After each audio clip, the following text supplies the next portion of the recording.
Hello, my name is Tracy Moore, and I am here to speak on the subject of depression and how depression almost took over my world and my life. Aware um, of me being depressed at such a young age, I just thought that it was something that adolescents go through, teenage years go through, and then you start into relationships, and it was a vicious cycle from my childhood issues and then my teenage years issues and then my adult year issues, and then it was a snowball effect, and then finally I got to a point to where I crashed, and that crash didn't work because I'm here talking to you today. um, I tried to take my life from the anxiety and the depression that I was dealing with.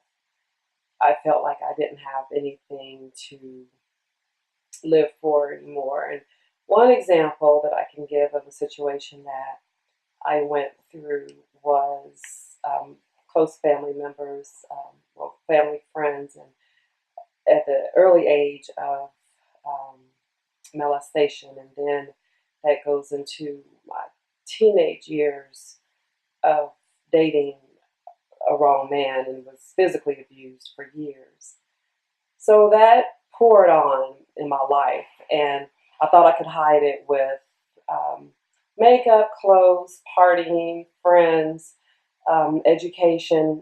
I masked it. I kept smiling. I kept pushing through because it was taught to me and my family and my heritage that we are not to show weakness. We are only to be strong individuals, strong Black women, and we are whatever we dealt with, we don't wear it, on the outside. We keep it on the inside.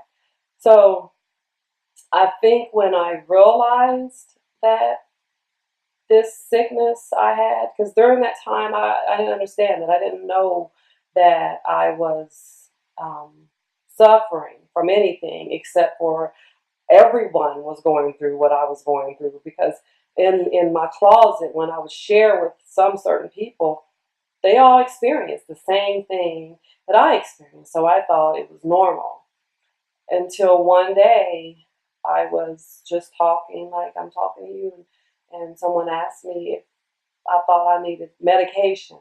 It was never brought to me that I needed therapy, that I needed to sit and talk with someone. It was just that I needed a pill to make me feel better, to mask everything. So it was never fixing everything in my head, but it was fixing my emotions, keeping them stable. So after being medicated for a while, because then it was nothing for you to say to the doctor, and it was kind of a funny thing because on top of it making you feel better, it was going to help you lose weight.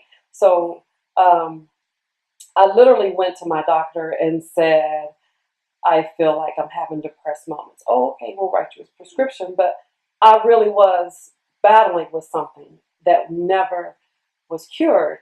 So for a couple of years, I was on medication, and after a while, it made me feel good, as if someone told me, "Oh, your family member got hit by a bus," and my reaction would be like, "Oh, okay, I hope they feel better." So it just kind of masked everything, but never fixed it. It was like putting a band-aid on a big open wound on a gash, but it was never healing it. It was just masking it.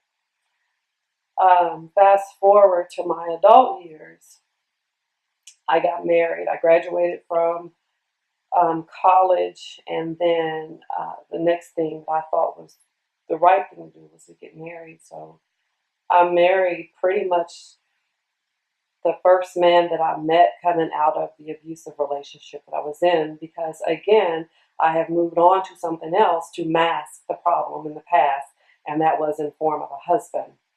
I thought that he would make everything go away. He would make everything better. I would have this perfect family, this perfect life.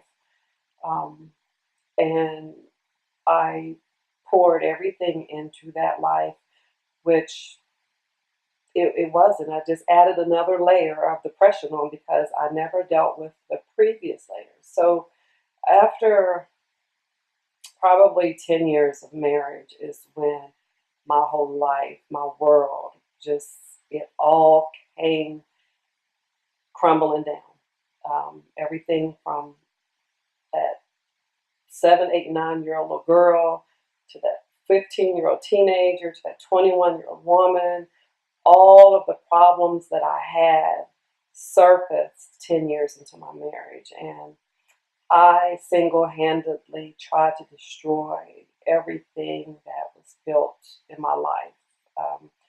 My husband, my children.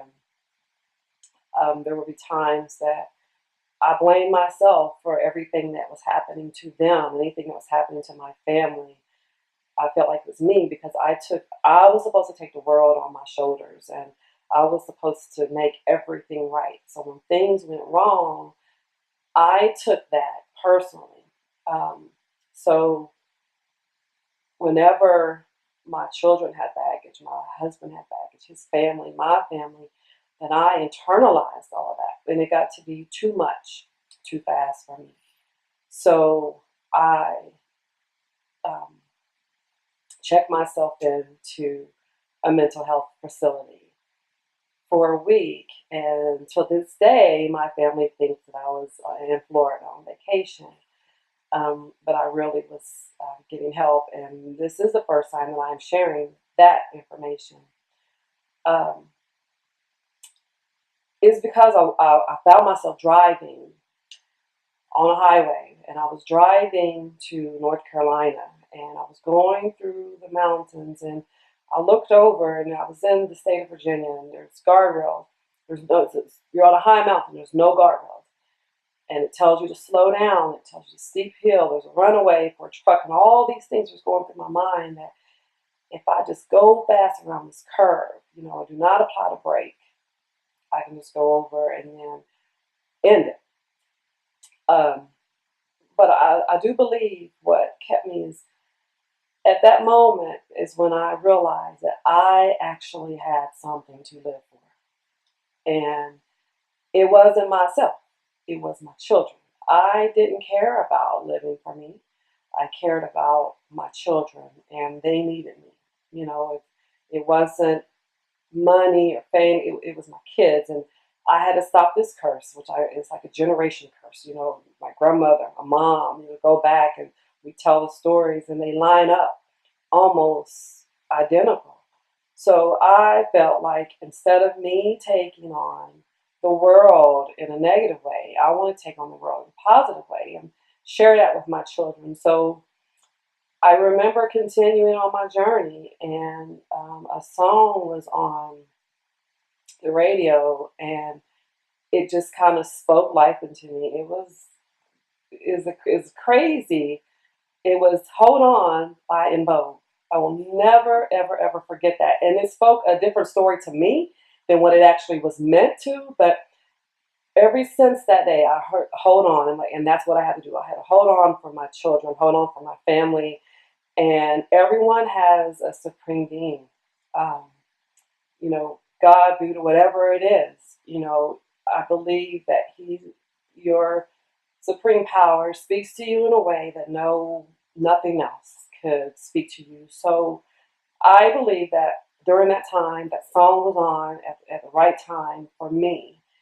And there are times where I think I still kind of deal with an emotional depression. I wouldn't say really um, chemical depression, but that's the right word, but I think more emotional. Sometimes I feel myself slipping because I did not even know. I didn't even realize that I was going through that cycle because I can just slip into it so quick and don't even realize it. It's just like a hot knife just sliding through butter.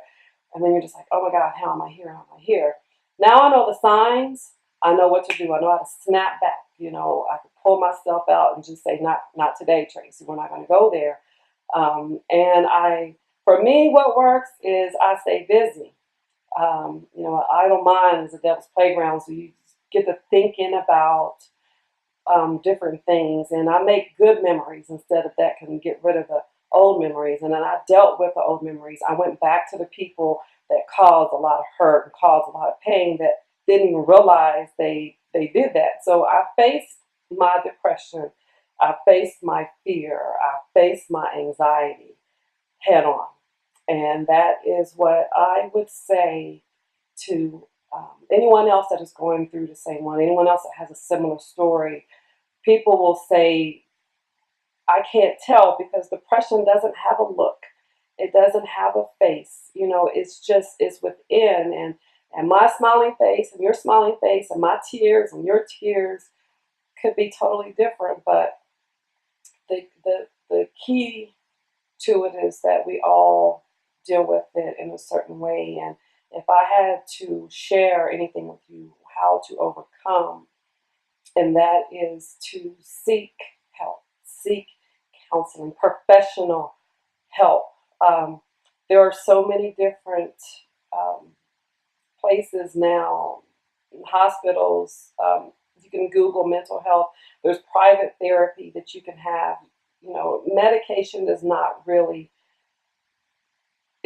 for everyone.